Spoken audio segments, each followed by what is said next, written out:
تو just try to show your parents کہ you can do this. اگر آپ کے جو بھائی ہیں, آپ کے جو گھر کے بیٹے ہیں, اگر وہ ایجوکیشن حاصل کرنے کے لیے ابراڈ جا سکتے ہیں تو مجھے نہیں لگتا کہ آپ کیوں نہیں جا سکتی. Why the question is for girls only.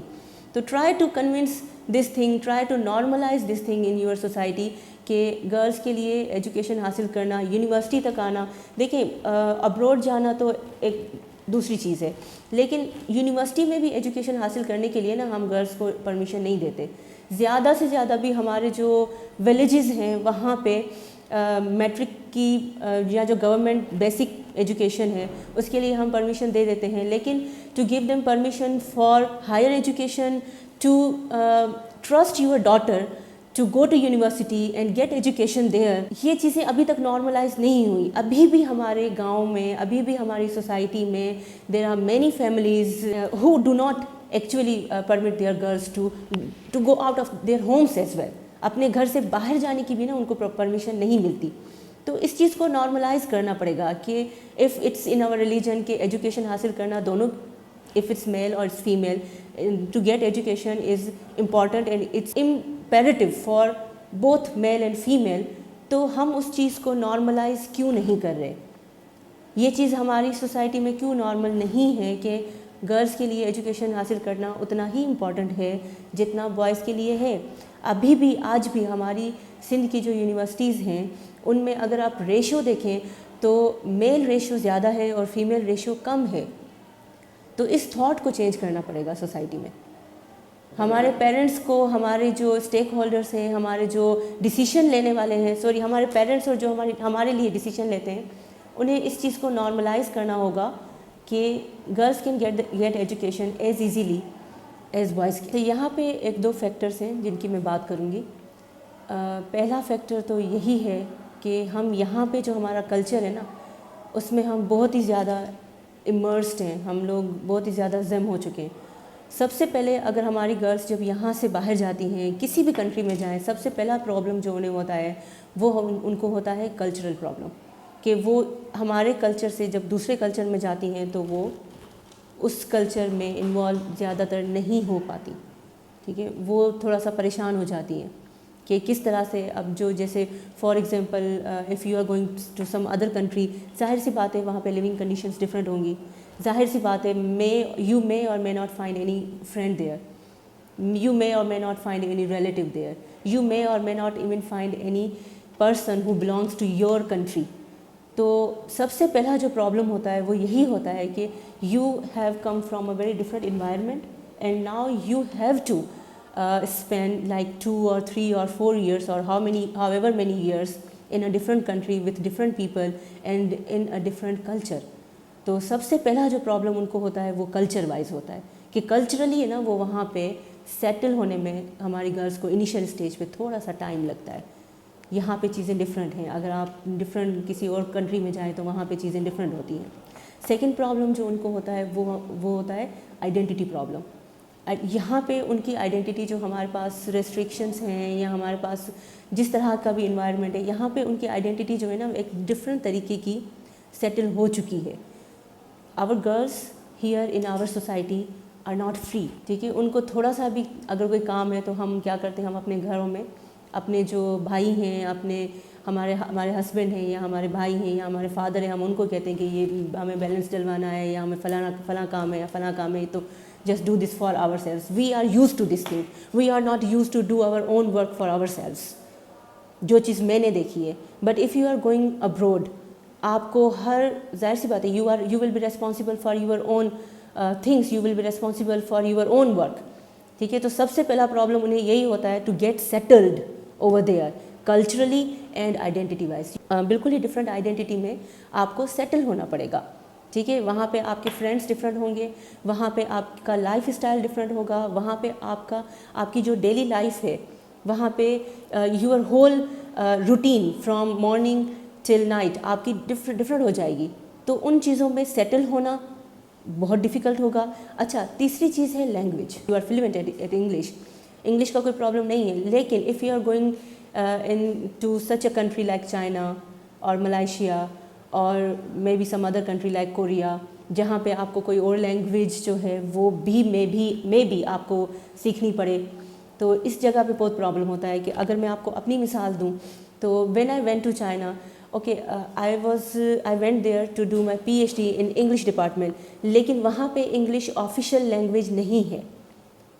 وہاں پہ انگلش ڈپارٹمنٹ کے علاوہ کہیں پہ بھی انگلش نہیں بولی جاتی, اور میں not know how to speak in English.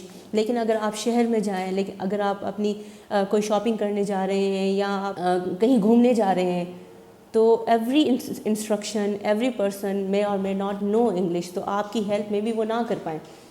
تو ایون بیسک چیزیں بھی اگر آپ ابراڈ میں کہیں پہ لینے جا رہے ہو تو آپ کو لینگویج کا بہت زیادہ مسئلہ ہوگا.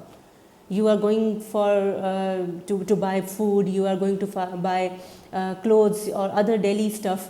تو لینگویج کا بڑا مسئلہ ہوتا ہے وہاں پہ. ایون انسٹرکشنس دینے کے لیے بھی آپ کو جو انسٹرکشنس ملیں گی وہ آپ کو انگلش میں نہیں ملیں گی, وہ آپ کو چائنیز لینگویج میں ملیں گی. اس کے لیے ایک بہت ہی ایک ایگزامپل میں آپ کو دینا چاہوں گی کہ I was in Wuhan University and there international office جو کہ اس بات کے لیے ریسپانسبل تھی کہ جب انٹرنیشنل اسٹوڈنٹس وہاں پہ جائیں تو انٹرنیشنل آفس ان کو فیسیلیٹیٹ کرتی ہے. تو the thing that I noted there was that کہ even in their international office the people who are responsible to facilitate international students they could not speak English. اگر ہمیں کوئی problem ہوتا تھا ہم ان کے پاس جاتے تھے تو we always tried to bring a Chinese speaking person with us, کہ وہ ہمارے ساتھ جائے, ہماری بات کو ٹرانسلیٹ کرے اور پھر ہمیں وہ فیسیلیٹیٹ کرے, جس کو چائنیز بھی آتی ہو, جس کو انگلش بھی آتی ہو. تو اس طرح کے کافی پرابلمس ہیں جو آپ اگر کسی اس طرح کی ایسی کنٹری میں جا رہے ہو جہاں پہ English is not the native language there, تو بہت آپ کو پرابلم ہوگا, کیونکہ you may or may not be familiar with their language initially. ہاں ہو سکتا ہے کہ in your later years you will be able to speak some of Chinese or some other language جو کہ اس کنٹری میں بولی جاتی ہے, لیکن انیشیل ڈیز میں نا بہت زیادہ پرابلم ہوتا ہے ریگارڈنگ دس.